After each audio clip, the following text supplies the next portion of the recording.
Now, Sonic games have been coming out for decades, and we all have debated on which Sonic game that we personally think is the best. Some people say, Sonic Adventure 2, some people say it's, some of the more classic Sonic games, like, Sonic Advance 3 maybe, or something like that. But I'm pretty sure we all know what the worst Sonic game is. But I today want to tell you what the actual best Sonic game is, because it's not what you think. The best Sonic game isn't Sonic Adventure 2, isn't Sonic Adventure Battle 2, it's not Sonic Heroes, it's not Sonic Riders, even though I think those are kind of the best Sonic, even though I think those are some of the best Sonic games that have come out.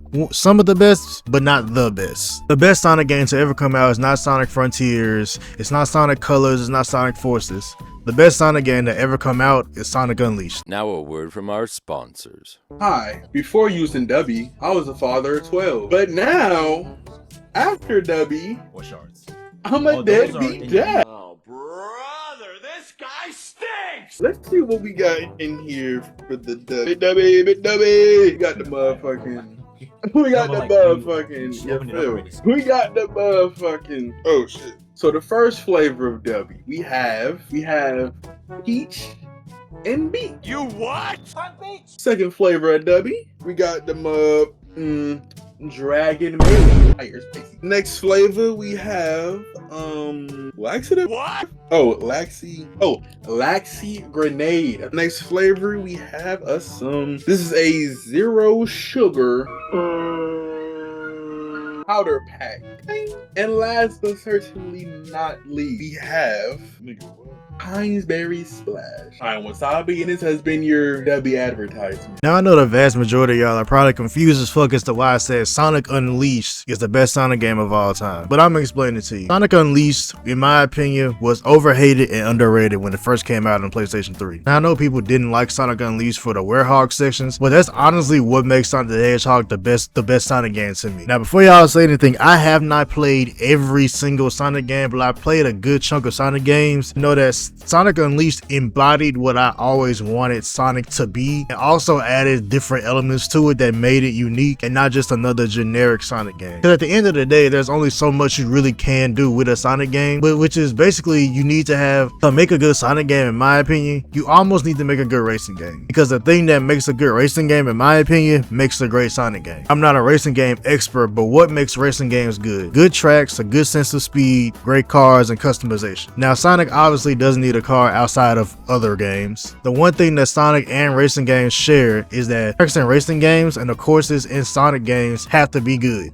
They have to be interesting, they have to have a good sense of difficulty, and they all at the end of the day have to have good scenery. But the thing that Sonic games need the most is a sense of speed, because a racing game can have great tracks and great cars, but if it feels like you're going 5 miles an hour, you're not going to want to keep playing that game over and over and over again. If I'm in a Formula 1 car in a racing game and it says that I'm going 150 miles an hour or 200 miles an hour, but it only feels like I'm going 40, then I'm not going to keep playing that racing game. Same thing with Sonic. Sonic is supposed to be the fastest thing in the universe. If it does not feel like I'm the fastest thing in the universe, then that's a bad Sonic game. And this is one of the main concerns that people have whenever they bring up the fact that they want a Flash game. The sense of speed matters the most in a Sonic game, just like how it would matter in a game based on the Flash. The sense of speed matters, but you also cannot be going too fast to where you cannot enjoy what you're doing. And I feel like Sonic Unleashed does that perfect. The day sections in Sonic Unleashed, in my opinion, are the best. It's the best way. It's the best sense of speed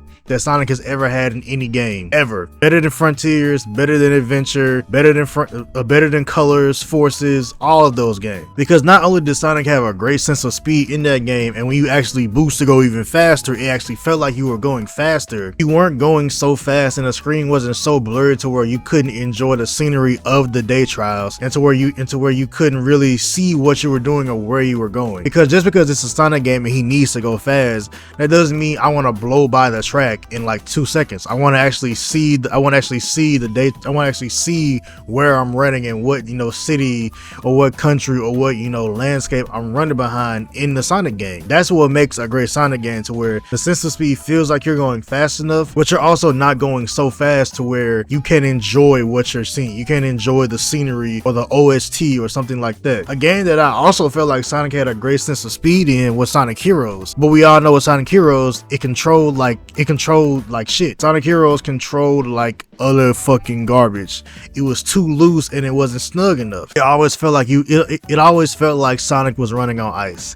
It never felt like Sonic was on, you know, stable ground when he was running. He would be running all over the fucking place, and you couldn't really control the speed that you had, because you would have a good sense of speed in Sonic Heroes, but you couldn't control it and you would fall off the course, or you would run into a wall, you know, ruining your time if you were trying to beat, you know, like a time you had on said course. And also in a game like Sonic 06, above all of his other flaws and bugs, Sonic 06, you never felt like you had a sense of speed, and you never felt like you had and whenever you did feel like you had a sense of speed, it would ruin it with like a battle section, or like, you know, a platforming section that was timed badly. Because I don't mind platforming in a Sonic game, it just has to be timed well during the running part, so that you don't feel like you're just stopping in place just to jump on a bunch of platforms and kill a bunch of robots. Sonic 06 did not have that. And to be honest with you, the last Sonic game that I really cared about was Unleashed, because it actually felt like a Sonic game. It was times where I would play Sonic games that didn't feel like a Sonic game. It felt like, you know, it felt like I was playing Temple Run, but Sonic was the character that you were playing at. And the other big thing that I loved about Sonic Unleashed, which a lot of people didn't really care for, but I thought was like the most unique way to do something else in a Sonic game besides run fast, was the Werehog sections. The Werehog sections, in my opinion, was the best way to add something different to a Sonic game while still keeping it being a Sonic game. Because the Werehog sections were basically like Sonic was basically a Sonic game, but you had Devil May Cry combat to it. Like Sonic had, you know, full-on combos and ultimates that he had to defeat, you know, mobs of enemies and things like that. That felt good to me. That felt like something unique. And they also kept the platforming.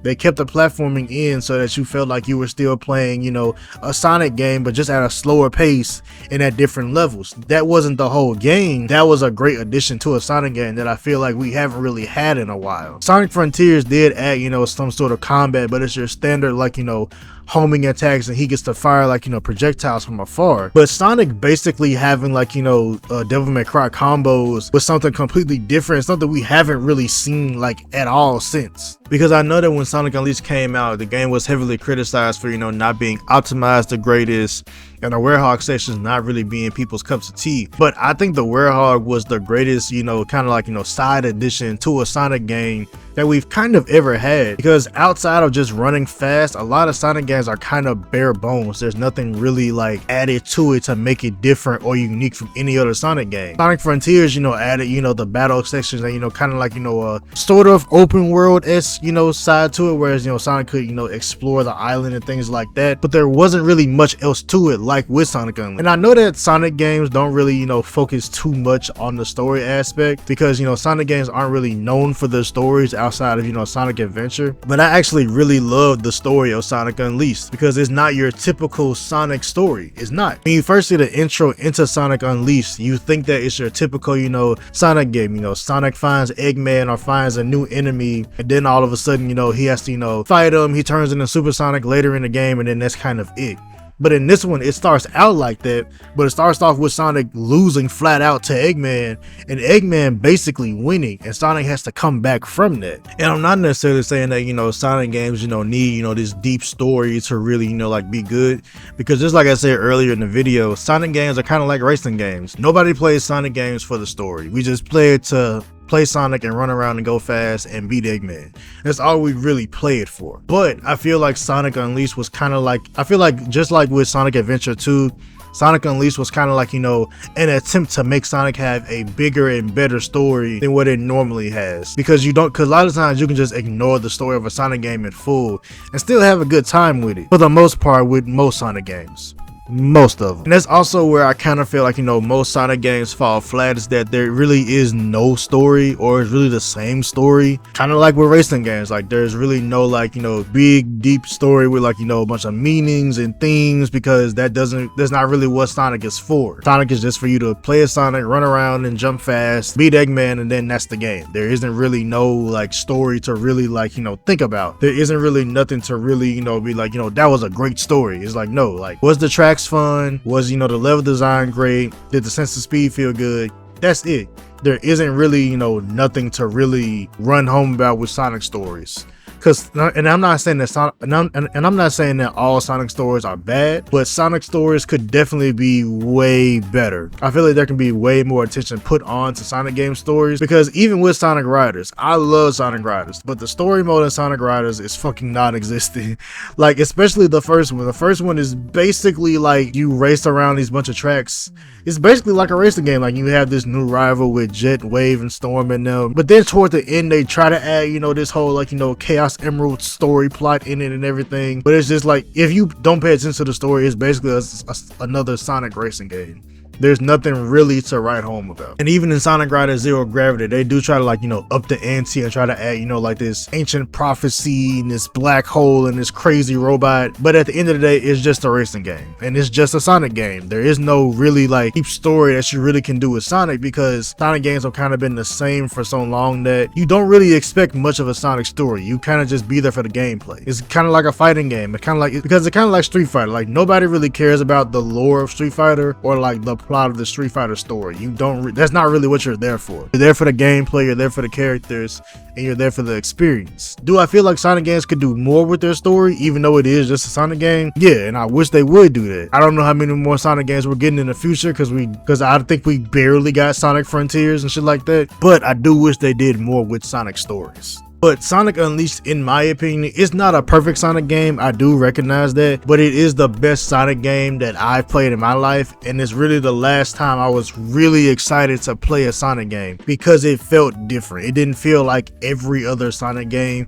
just with, you know, a new gimmick or, like, you know, a new Eggman design or something like that. It felt different. It felt like, you know, it was actually an attempt to do something different, and in my opinion, it worked flawlessly, because the day trials in Sonic Unleashed are kind of perfect to me, to be honest with you. Outside of, you know, especially it being an old PS3 game, it being laggy and everything like that, the Sonic Unleashed you know, day tracks, or whatever you want to call them, the day trials, were some of the best design and some of the best ways to really feel like you were going fast with Sonic. In Sonic Unleashed, if anything, it actually felt like you were Sonic. It actually felt like Sonic lived up to his nickname, being the fastest thing alive. He actually felt like the fastest thing alive. He didn't feel like he was just saying he was the fastest thing alive. He actually felt like it. Now, and like I said, it's not a perfect game. It definitely has aged not the best, but in my opinion, it's still to this day the best Sonic game that we have. It's better than Sonic Colors, better than Sonic Adventure to me. It's better than Sonic Adventure 2 to me. It's better than Sonic Heroes. On a base Sonic game level, it's the best Sonic game.